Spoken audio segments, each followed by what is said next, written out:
So that's Nigeria. In the meantime, Italy's Prime Minister Mario Draghi has announced a major gas deal with Algeria, which promises to reduce his country's heavy reliance on Russian imports. This follows a meeting between Algerian President and the Italian Prime Minister in Algiers on Monday.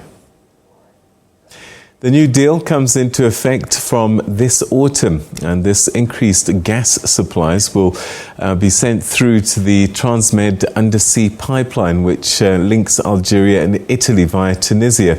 Italy buys the vast majority of its natural gas from overseas, with 40% of its supplies coming from Russia.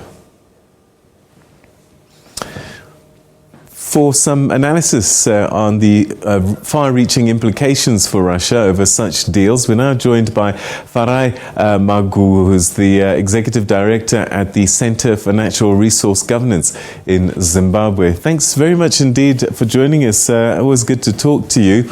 I suppose for a long time, a lot of these countries, it was easy to get their gas from Russia. It's right next door to Western Europe, and so it was a simple process. But Ukraine has really disrupted things. Is this a disruption for the future as well?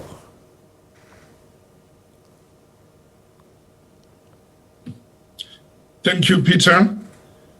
Yeah, I think we are having a very complex situation that is unfolding right before our eyes. And as we know, the European Union and the United States have imposed sanctions on Russia. And Russia has also threatened that unfriendly countries are going to buy its natural gas using the Russian rubles. And that is also causing panic in Europe. And it's also causing the prices of gas to surge in Europe. And a lot of households are struggling to cope with the cost of gas. I think an ordinary household is now expected to spend at least 3,400 euros on gas alone. And for most, it's difficult to bear. So it's very uncertain. I think it's also very strategic that the EU did not include gas on the sanctions they imposed on Russia. So the hope is that the war will quickly come to an end and trade relations are resumed. But looking at the situation in Ukraine at the moment, it sounds like it's going to get worse before it can start getting better. So we are likely going to see this impact on gas supplies to Europe increasing. But fortunately for them, they are just coming out of their winter. So the real issue is looking into the future, whether Europe will have stocked enough gas before winter sets in again around September. Are we likely to see more deals like the ones we've seen with Nigeria and Algeria going forward, just so that people don't have to rely on one supplier, one major supplier, and particularly Russia? Oh yes, already plans are underway to engage other sources like Qatar, UAE, in other countries as well. But these may also be bargaining chips where they are also threatening Russia that you are not the only supplier of gas. We can find alternative sources. But let's also be honest that there is also the issue of logistics, and some of these countries are very far away from Europe. So it's not going to be easy to establish the required infrastructure to get the gas to Europe. And the deal between Italy and Algeria, it's not something new. Algeria has always been selling gas to Italy. They already have established pipelines to Italy, which may actually be a route to Europe. But when you talk about new sources of gas, it's going to take a lot more. They need to build the necessary infrastructure, and it's not going to be done overnight. So I think Europe is still praying that the conflict between Russia and Ukraine is quickly resolved so that the trade relations are normalized again. So in the short term, what you're suggesting is that Russia may find that their customers are forced to deal with Russia, but in the long term, they might start to see a reduction of purchases from Russia. I see that Russia is already trying to get China to buy more from them to compensate. Absolutely. And you also have countries like India, which are actually strengthening their trade relations with Russia and also promising to buy more gas and oil from Russia. So I think Russia is also playing its cards very well and drifting to the east. They are also part of the BRICS nations. So they are looking into, and India and China are part of BRICS. So I think those are some of the maneuvers that Russia has at its disposal should Europe continue to look for alternative sources of energy. But apart from gas, Europe is also talking about ramping up renewable energy production so that they can replace gas from Russia with renewable energy, which is produced right there in Europe. So a lot of things are at play at the moment, and I'm sure that Putin is actually dealing diplomatically with Europe as well, threatening that even if you don't buy gas from Russia, we are still going to enlarge our markets and look eastwards.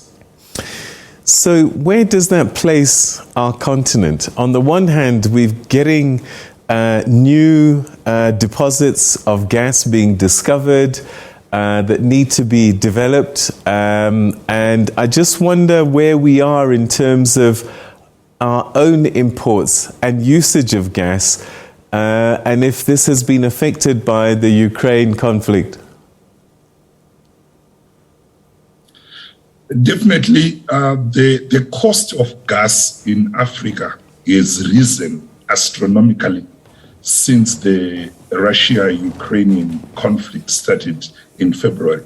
So it's definitely affecting us. And also, you have places like Mozambique, Cabo Delgado.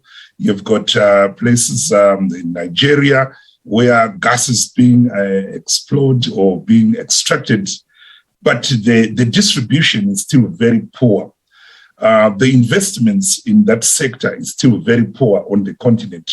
So I think the ordinary African who consumes gas from Russia is going to bear the brunt of the conflict. And I don't think our governments have got enough resources to cushion the African citizens from the impact of the rising cost of gas.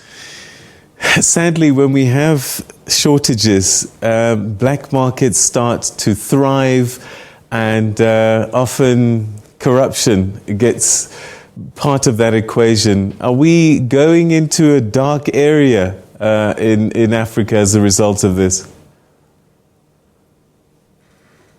I think it will largely depend with the countries, how they are managed. You've got countries which already the economy is largely informalized, like the case of Zimbabwe, even Mozambique, the economy is largely informalized. And there, that's where the black market tends to thrive because of scarcity. So in countries that are properly governed, where internal controls exist, I think government can still manage to regulate the supply of gas. But in countries like Zimbabwe, I'm afraid that also because of the shortage of electricity, where most people are now relying on gas for cooking and energy, people are likely going to suffer extremely because of the rise in prices, which may also be coupled with shortages in the coming weeks and months. With the current deposits and resources and the potential, can Africa become self-reliant on gas in the future? From the reports we get of studies that have been done, Africa has the capacity to produce enough for its own consumption, but also even enough for export. But like I said, the process of extracting or exploration and setting up, the procedures for extraction, it's very slow, it's very haphazard, it's riddled with corruption, and also likely to have conflict in some of these areas that have got massive deposits of gas. So just like the case we have in our mineral governance sector, where the minerals are not benefiting the people where the mining is taking place, I don't think these deposits of gas are going to benefit us unless the African governments change the way they behave, the way they engage investors, the way they distribute wealth among their citizens. So a lot depends on governance that is still in deficit on the continent. Farai, Maguwu, we're going to have to leave it there. Thank you very, very much indeed.